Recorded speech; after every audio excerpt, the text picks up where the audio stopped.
Hello world, North Shore Scout here, and I got some big news for y'all today. EcoTric, the company that I bought the Fat Tire bike from, has given me an affiliate link. So down in the description and in the comments is going to be a link to Shareable. You click on that link, go to the EcoTric website, and if you buy one of these bikes, the North Shore Scout channel will get a little bit of money from EcoTric.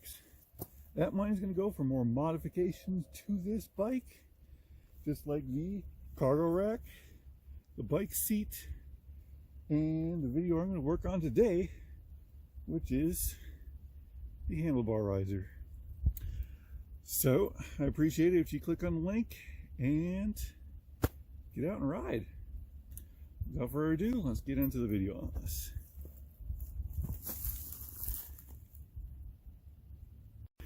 Okay, so the EcoTric Fat Tire bike.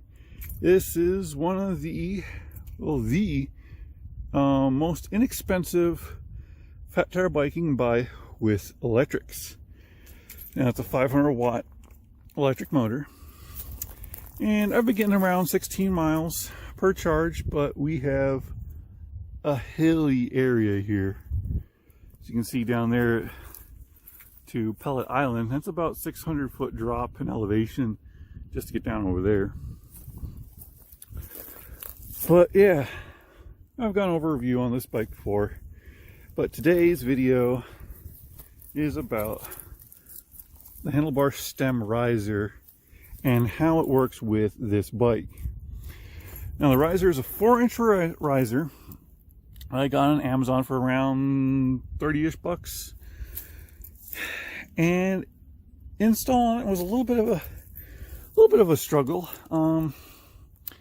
The size of the stem on this bike is good, but because of the paint on the stem, it might not be truest of sizes. So I had to use a hammer to get it on there. All I did was use like some cardboard piled up on here and smacked on there, and it did all right. And I'll show you down the side here. Just down deep in here is a little Torx, I believe. Just tighten that down, and it cinches up the stem with the forks. And here. Now, I did have a little bit of a problem snugging this up, and I had to tighten down that stem, hit it with a hammer, and tighten it down again to get the gap in here correct. So I got rid of all the wobble. Beforehand, it wobbled quite a bit. Not a problem, just take your time, tighten down, and it'll be good. Now, there's a little bit of a downside to this, and as rising your handlebars up means your cables will be tight. Now, this ain't that bad of a deal. You can go online on Amazon and buy replacement brake cables. 10 bucks for, shoot, what was it?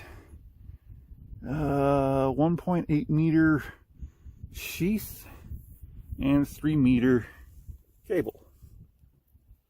That way you can customize it any way you want. I was able to get this to work, but as you can see, it's not all the way up like I want it to be. So it's, let's see here, from here to here, it's roughly about 3 inches of lift. And that puts me into a very, very comfortable position. See if I can get down here and show you. You can see the seat is now slightly below the handlebars, which means my weight is going to be kicked back onto the seat more rather than onto my hands.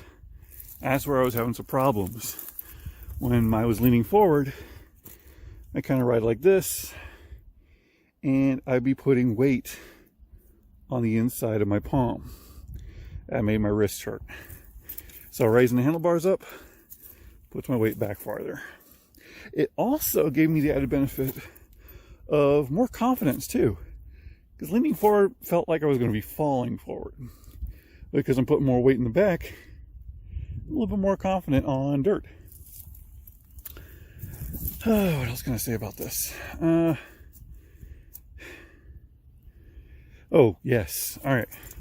So, the difference between a stem riser and a handlebar riser is the handlebars, when you use a stem, will go back. So they were originally down here. Well, they went backwards towards the rider. I just give me a second here to get up here. A little bit of an awkward angle here, but you gotta see it. Let me change the camera a little bit. Okay, so it is kind of right in my gut. I'm kind of a pudgy guy, so this might be a concern. Now, when I'm riding, it's not that bad. I'm not on the seat right now. I'm just between it and just standing here. So, stem riser probably was not the best choice for a pudgy guy. I'm 230 pounds, 6'2". So I should have probably gone with the handlebar option. Let me get off the bike. Now the handlebar, the reason why I didn't go with it is because you got to take everything off the handlebars in order to install it. So you got to take your display off, your accessories. These are my lights, flashlight, and just a regular headlight. You got to take your gears switch off, your controls, and brakes and handlebars stripped completely down. Now I might want to do this in the future, and yeah, that's just a lot of faffing around to do. Plus, you still got your cables. So my recommendation for raising the handlebars is, if you're a skinnier dude and don't have a beer belly, they're a stem riser. But if you got a big belly and have a problem sitting in between here, you might want to go with the 4-inch handlebar riser. Then again, if you're the bigger guys and you have the kind of like more of a rounder seat, or well, it's kind of oval seat, not a traditional style seat, you might be able to get away with it, because this does take up a good 4 or 5 inches. So, okay, that's about all I can say about the stem riser. Just need to do the brake cables next, and yeah, that's pretty much it. Yeah, and in closing, I'd just like to thank again EcoTric and Shareable for getting me an affiliate link. Remember, down in the description below, click on the link, then buy the bike, and you'll be able to fund our channel. Also, leave a comment down below. If you have any questions about the bike, modifications, riding it, owning it, just ask anything. I'm an open book. I'm not getting paid by these companies to say anything. I'm just doing it because, well, I'm a hobbyist. And, you know, it's fun to share information. North Shore Scout, signing out.